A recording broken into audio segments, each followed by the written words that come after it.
മേഖലകളിൽ നിന്നും അസ്വാതന്ത്ര്യത്വം അല്ലെങ്കിൽ സ്വാതന്ത്ര്യമില്ലായ്മ നിലനിൽക്കുകയാണ്. ജാതിയുടെയും മതത്തിന്റെയും വർഗത്തിന്റെയും മരണത്തിന്റെയും പേരിൽ പീഡനങ്ങൾ അനുഭവിക്കുന്ന വ്യക്തികൾ നമ്മുടെ രാജ്യത്തുണ്ട്. ഒരു ഭാഗത്ത് ആ നിലകളിലുള്ള പ്രശ്നങ്ങൾ ഉയർന്നു വരുമ്പോൾ തന്നെ മദ്യത്തിന്റെയും മയക്കുമരുന്നിന്റെയും സാമൂഹിക തിന്മകളുടെയും കടന്നുകയറ്റങ്ങൾ ജീവിതങ്ങളെ അടിമത്തത്തിലേക്ക് നയിച്ചുകൊണ്ടിരിക്കുകയാണ്. അനേക വ്യക്തികൾ ഇന്ന് അടിമത്തത്തിന്റെ ഈ പറയപ്പെട്ട സ്വഭാവ വൈകൃതങ്ങളുടെയൊക്കെ അടിമകളായി മാറിക്കൊണ്ടിരിക്കുകയാണ്. നമ്മുടെ സമീപത്തുള്ള അല്ലെ നമ്മുടെ ചുറ്റുപാടുള്ള വ്യക്തികളെയൊക്കെ നമ്മൾ പരിശോധിച്ചു കഴിഞ്ഞാൽ കുഞ്ഞുങ്ങളുടെ തന്നെ സ്വഭാവങ്ങൾ വ്യത്യാസപ്പെട്ടുകൊണ്ടിരിക്കുകയാണ്. അതിന് മയക്കുമരുന്നുകൾ, ലഹരി ഉപയോഗങ്ങളൊക്കെ ആ നിലകളിൽ പ്രവർത്തിച്ചുകൊണ്ടിരിക്കുന്നു എന്നുള്ളതാണ് നാം മനസ്സിലാക്കേണ്ടത്. ഇങ്ങനെയുള്ള ഒരു അടിമത്തത്തിൽ നിന്ന് മനുഷ്യൻ മോചനം പ്രാപിക്കാത്തത്രയും കാലം മനുഷ്യൻ സ്വതന്ത്രനായി എന്ന് പറയാൻ കഴിയുകയില്ല.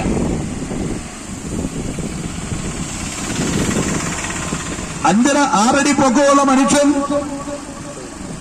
3/4 ഇഞ്ച് നീളമുള്ള സിഗരറ്റിനും വീടിക്കും ഒക്കെ അടിമകളാണ്. അവൻ പുകവലിക്ക് അടിമയാണെന്ന് പറഞ്ഞു കേട്ടിട്ടില്ലേ?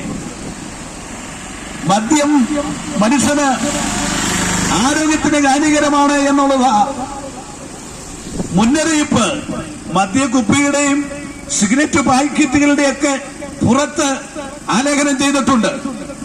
എന്നാൽ അതറിയാവുന്ന മനുഷ്യൻ അത് പോയി വാങ്ങി ഉപയോഗിച്ച് ജീവിതത്തെ തകർത്തുകൊണ്ടിരിക്കുക. അവൻ മദ്യത്തിനടിമയാണ് എന്ന്, മയക്കുമരുന്നിനടിമയാണ് എന്ന് നമ്മൾ പറഞ്ഞു കേട്ടിട്ടില്ലേ?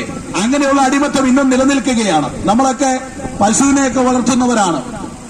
നമ്മള് ഒരു കടയിൽ ചെന്ന് പശുവിന് കൊടുക്കാൻ പിണ്ണാക്കോ ഓക്കെയോ അല്ലെ ഒരു കാലിത്തീറ്റയോ ഒക്കെ വാങ്ങിക്കഴിഞ്ഞാൽ അതിനകത്ത് അത് പൊട്ടിക്കുമ്പോൾ ഒരു കുറിപ്പ് കിടക്കുകയെന്നിരിക്കട്ടെ, ഈ ഓക്ക കൊടുക്കുന്നത് കൊണ്ട്, ഈ കാലിത്തീറ്റ കൊടുക്കുന്നത് കൊണ്ട് പശുവിന് ഹാനികരമുണ്ടാകും, അതിന് ആരോഗ്യം ക്ഷയിക്കും, അതിന് രോഗം ബാധിക്കും എന്ന് പറഞ്ഞാൽ നമ്മളിൽ എത്ര പേര് നമ്മുടെ പശുവിന് ആ കാലിത്തീറ്റ കൊടുക്കാൻ തയ്യാറാകും? ഉടൻ തന്നെ അതുമായിട്ട് വാങ്ങി കടയിൽ കൊണ്ട് കൊടുത്തിട്ട് പറയും, ഇങ്ങനെ മോശമായ സാധനമാണ് നിങ്ങൾ വിൽക്കുന്നത്, ആ പശുവിന്റെ ജീവിതത്തെ തന്നെ നശിപ്പിക്കുകയല്ലേ, അതുകൊണ്ട് ഇത് വിൽക്കാൻ പാടില്ല എന്ന് അവരോട് പറയും. എന്നാൽ വിവേകമുള്ള മനുഷ്യൻ മദ്യക്കുപ്പിയുടെ പുറത്തെഴുതി വെച്ചിരിക്കുകയാണ് ഇത് ആരോഗ്യത്തിന് ഹാനികരമാണെന്ന്. അത് കണ്ടോണ്ട് തന്നെ പിന്നെ മേടിക്കുക. സിഗരറ്റിന്റെ പുറത്ത് കൊടുത്തിരിക്കുന്ന ഇച്ചിരി വികൃതമായ മനുഷ്യൻ, ഏതൊരു മനുഷ്യനും വാങ്ങാൻ ഇറക്കുന്ന നിലയിലുള്ള ഒരു പിക്ചറ ക്യാൻസറിന്റെ, സിഗരറ്റ് വഴി ക്യാൻസറിലേക്ക് മനുഷ്യനെ നയിക്കാൻ സാധ്യതയുണ്ടെന്നാണ് അതിന്റെ പുറത്ത് എഴുതിയിരിക്കുന്നത്. പക്ഷെ മനുഷ്യൻ അതുപോയി സന്തോഷത്തോടെ മേടിച്ച് വലിക്കുകയാണ്. അതായത് ക്യാൻസർ അല്ല, എന്ത് വന്നാലും എനിക്ക് പ്രശ്നമില്ല എന്ന നിലയിലേക്ക് മനുഷ്യൻ മാറിക്കഴിഞ്ഞു. അതിന്റെ അർത്ഥം അതിനടിമപ്പെട്ടു പോയി എന്നുള്ളതാണ്. അതുകൊണ്ട് ഇങ്ങനെയുള്ള ഈ അടിമത്തത്തിന് ഒരു മോചനം കൂടി മനുഷ്യൻ ഉണ്ടാകുമ്പോഴാണ് അസമാധാനത്തിന് അടിമകളാണ് മനുഷ്യൻ. എത്രയെത്ര കുടുംബജീവിതങ്ങളാണ് ഇന്ന് തകർന്നുകൊണ്ടിരിക്കുന്നത്. ആത്മഹത്യകളും അതുപോലെ കൊലപാതകങ്ങൾ ഇന്ന് കൂടുതലായിക്കൊണ്ടിരിക്കുക. ഇന്നത്തെ മനോരമ ദിനപത്രത്തിൽ വന്നത് ആലപ്പുഴയിൽ ഒരു മകൻ അപ്പനെ അമ്മയെയും കുത്തിക്കൊന്നു. ഓടി രക്ഷപ്പെടാൻ ശ്രമിച്ച മകനെ നാട്ടുകാർ പിടിച്ചു. അപ്പനെന്നോ അമ്മയെന്നോ സഹോദരങ്ങളെന്നോ ഭാര്യയെന്നോ മക്കളെന്നോ പിതാവെന്നോ ഒന്നും വ്യത്യാസമില്ലാതെ മനുഷ്യൻ ഹീനകൃത്യങ്ങൾ നിർവഹിക്കുവാൻ ഇന്ന് സന്നദ്ധരാകുക. അതിന് പിന്നിൽ ഈ പറയപ്പെട്ട ലഹരിയുടെ ഉപയോഗങ്ങൾ ഒരു പരിധിവരെ മനുഷ്യനല്ലാതാക്കുന്നു എന്നുള്ളതാണ്. പ്രിയമുള്ളവരെ, ഈ സ്വാതന്ത്ര്യ ദിനത്തിൽ ഞങ്ങൾ പങ്കുവെച്ചു വരുന്ന സന്ദേശം എന്ന് പറഞ്ഞാൽ ഈ അടിമത്തത്തിൽ നിന്നൊരു മോചനം പ്രാപിക്കുക എന്നുള്ള സന്ദേശമാണ്. മനുഷ്യനെ മനുഷ്യനാക്കി മാറ്റുന്ന, മനുഷ്യനെ ലക്ഷ്യബോധമുള്ളവനാക്കി തീർക്കുന്ന, ജീവിതത്തിന് പ്രതീക്ഷ നൽകുന്ന, സമാധാനപരമായ ഒരു ജീവിതത്തിന്റെ ഉടമകളാക്കി മാറ്റുന്ന ലോകത്തെ ഏക സന്ദേശം അത് കർത്താവായ യേശു ക്രിസ്തുവിന്റെ സുവിശേഷത്തിന്റെ സന്ദേശമാണ്. യേശുവിന്റെ സന്ദേശത്തിന്റെ സുവിശേഷം, നല്ല വിശേഷം, ഗുഡ് ന്യൂസ് എന്നാണ് പറയുന്നത്. കാരണം വാർത്താമാധ്യമങ്ങൾ, അത് TV ആയിക്കൊള്ളട്ടെ, അതുപോലെ പേപ്പറുകളായിക്കൊള്ളട്ടെ, നമ്മളെടുത്ത് നോക്കുന്ന വാർത്താ മാധ്യമങ്ങളിൽ ഒട്ടും നല്ല വിശേഷങ്ങൾ ഇന്ന് നമുക്കില്ല. എല്ലാ മനുഷ്യരെ വേദനിപ്പിക്കുകയും അതുപോലെ പ്രയാസപ്പെടുത്തുകയും ചെയ്യുന്ന വിശേഷങ്ങളാണ് നാം കണ്ടും കേട്ടുമിരിക്കുന്നത്. മൂക്കത്ത് വിരലൊക്കുന്ന അയ്യോ എന്ന് പറയത്തക്ക നിലവിളിക്കുന്ന വാർത്തകളാണ് നമ്മുടെ ചുറ്റുപാടുകളിൽ നടക്കുന്നത്. എവിടെ നോക്കിയാലും ആത്മഹത്യയുടെയും കൊലപാതകത്തിന്റെയും അനിഷ്ട സംഭവങ്ങളുടെയും വാർത്തകൾ കൊണ്ട് ലോകം നിറഞ്ഞിരിക്കുമ്പോൾ ലോകത്തെ മനുഷ്യനെ ആശ്വസിപ്പിക്കുവാൻ, മനുഷ്യന് പ്രത്യാശ നൽകുവാൻ, പ്രതീക്ഷ നൽകുവാൻ ഒരേ ഒരു സന്ദേശമേ ഇന്ന് ലോകത്തുള്ളൂ. അത് കർത്താവായ യേശു ക്രിസ്തുവിന്റെ സന്ദേശമാണ്. എന്തുകൊണ്ട്? യേശു ക്രിസ്തുവിന്റെ സുവിശേഷം മനുഷ്യന് പ്രതീക്ഷ നൽകുന്നു. അതൊരു ഗുഡ് ന്യൂസായി നിൽക്കുന്നു. അതൊരു സുവാർത്തയായി മാറുന്നു. അതിന്റെ കാരണം മനുഷ്യനെ പാപത്തിന്റെ അടിമത്തത്തിലേക്ക് നയിക്കുന്ന സകല ചങ്ങലകളെയും പൊട്ടിച്ച് മനുഷ്യന് സ്വാതന്ത്ര്യം വിഭാവനം ചെയ്യുന്ന ഏക സന്ദേശമായതുകൊണ്ടാണ്.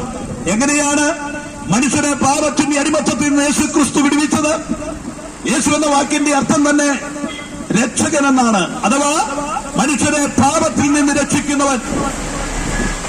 യേശു ലോകത്തിലേക്ക് മനുഷ്യനായി അവതരിച്ചതിന് പിന്നിലുള്ള ആത്യന്തികപരമായ ലക്ഷ്യം പാപം മുഖാന്തരം ദൈവത്തോടുള്ള കൂട്ടായ്മ വിട്ട് മനുഷ്യൻ അനിഷ്ട സംഭവങ്ങളിൽ കുടുങ്ങി അസമാധാനത്തിലും തകർച്ചയിലും ജീവിതത്തിന് പ്രതീക്ഷയില്ലാത്തൊരു അനുഭവത്തിലൂടെയും കടന്നുപോയിരുന്ന മനുഷ്യന്റെ പ്രയത്നങ്ങൾക്കും തീർത്ഥ കാഴ്ചകൾക്കും തീർത്ഥാടനങ്ങൾക്കും മനുഷ്യനെ രക്ഷിക്കാൻ കഴിയാതിരുന്നപ്പോൾ, മനുഷ്യന്റെ പ്രയത്നങ്ങൾ അഫലമായപ്പോൾ സകല മാനവരാശിയെയും രക്ഷിക്കേണ്ടതിന് സ്വർഗീയ മഹിമകളെ വെടിഞ്ഞ് ഈ താണവ ലോകത്തിലേക്ക് നമ്മെ പോലൊരു മനുഷ്യനായി ഇന്നേക്ക് 2025 വർഷങ്ങൾക്ക് മുമ്പ് യേശു ജനിക്കപ്പെടുവാനിടയായി.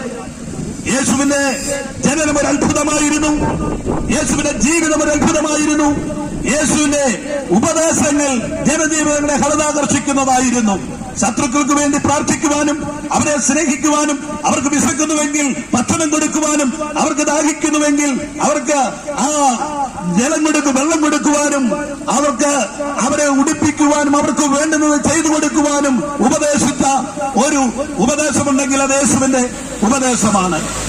യേശുവിന്റെ സാരോപദേശങ്ങൾ ഗിരിപ്രഭാഷണം, മത്തായി സുവിശേഷം 5, 6, 7 അധ്യായങ്ങളിൽ മനുഷ്യന്റെ ധാർമ്മിക മൂല്യമുളവാക്കുന്ന, സഹജീവികളെ സ്നേഹത്തോടെ കരുതുവാൻ കഴിയുന്ന, കൂട്ടുകാരന് വേണ്ടി ജീവനെ കൊടുക്കുന്നതിലും വലിയ സ്നേഹമില്ല എന്ന് പഠിപ്പിച്ച സന്ദേശങ്ങളായിരുന്നു. അതുവരെ കേട്ടും കണ്ടുവരുന്ന തകർന്ന വാർത്തകൾ കേട്ട ജനങ്ങൾ, പ്രതീക്ഷയില്ലാത്ത, പ്രത്യാശയില്ലാത്ത ജീവിതത്തെ ഭയവികലതയോടെ വീക്ഷിച്ചവർ യേശുവിന്റെ അധരങ്ങളിൽ